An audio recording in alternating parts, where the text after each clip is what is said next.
మాధురి వైజాగ్ నుంచి తను మేకప్ నేర్చుకోవడానికి మన దిశ అకాడమీకి వచ్చింది.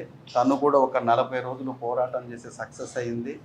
తను ప్రొడక్ట్ నాలెడ్జ్ కానీ ప్లస్ అలాగే బ్రెస్ట్ నాలెడ్జ్ కానీ డిఫరెంట్ ఆఫ్ మేకప్స్ అనేది తన ట్రైనింగ్లో ఏమేమి నేర్చుకున్నది, తన అనుభూతి ఏంటి, తన సక్సెస్ ఏంటో తన మాటల్లోనే విందాం. చెప్పు మాధురమ్మ, ఎలా మీ జర్నీ స్టార్ట్ అయింది దిశకి? నేను వైజాగ్ నుంచి వచ్చానండి. వైజాగ్ నుంచి ఇక్కడ ప్రొఫెషనల్ మేకప్ నేర్చుకుందామని వచ్చాను. మెయిన్ ఇక్కడ ఇదే చూస్ చేసుకోవడానికి వేనన్న కారణం.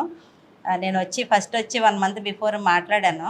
ఎలా ఉంటుంది ఏంటి ఎక్కడ ఉండాలి అన్నీ చూసుకుని వేనన్నతో అసలు ఎలా ఉంటుంది అని మాట్లాడితే, అన్నతో మాట్లాడిన తర్వాత నాకు నమ్మకం వచ్చింది. వచ్చి ఇక్కడ ఉండి నేర్చుకోవచ్చు, ప్రాబ్లం ఏమి ఉండదు మనకి అని వచ్చి హాస్టల్లో ఉన్నాను. 40 డేస్ హాస్టల్లో ఉండి నేర్చుకున్నాను.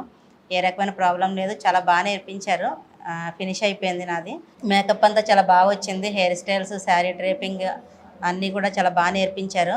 మేకప్ అయితే వేనన్న దగ్గరుండి నేర్పించారు, చాలా బాగా నేర్పించారు. ఏది రాకపోయినా చెప్పడం చేయడం, నేనే ఎక్కువ ఇరిటేట్ చేసి ఉంటాను మేబీ కానీ చాలా ఓపిక్గా చెప్పారు. ఏ రోజు విసుక్కోలేదు, ఏ రోజు నేను ఎన్ని క్వశ్చన్స్ వేసినా బాధపడలేదు. చాలా ఓపిక్గా చెప్పారు. ఈరోజు మా చెల్లెలకి చాలా కాంప్లికేటెడ్ ఆలోచనలు వస్తుంటాయి ఎప్పుడు, చాలా డిఫెన్స్ అడ్వాన్స్ ఆలోచనలు వస్తుంటాయి. అంటే ఇప్పుడు 10th క్లాస్ చదువుతుంటే డిగ్రీకి ఆలోచనలు అడుగుతుంటుంది అనమాట.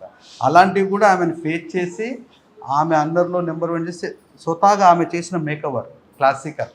అంటే ఇవాళ రియలిస్టిక్గా వాళ్ళ ప్రొఫెషనల్లో వాళ్ళు చేసిన రిజల్ట్ని అనేది రియలిస్టిక్గా మనం ముందు చూపిస్తూ వాళ్ళ ఆలోచనని, వాళ్ళు అనుభవించిన ఈ మేకప్ అనే కోర్సులో ఉన్న అనుభూతిని ఈరోజు మనం మాట్లాడిస్తున్నాం. థ్యాంక్ యూ మాధురమ్మ. వెరీ సక్సెస్ఫుల్ కెరీర్ 30 years రన్నింగ్లో ఉండాలి. మీరు ఇలాగ దినదిన అభివృద్ధి చెందుతూ ఉండాలి.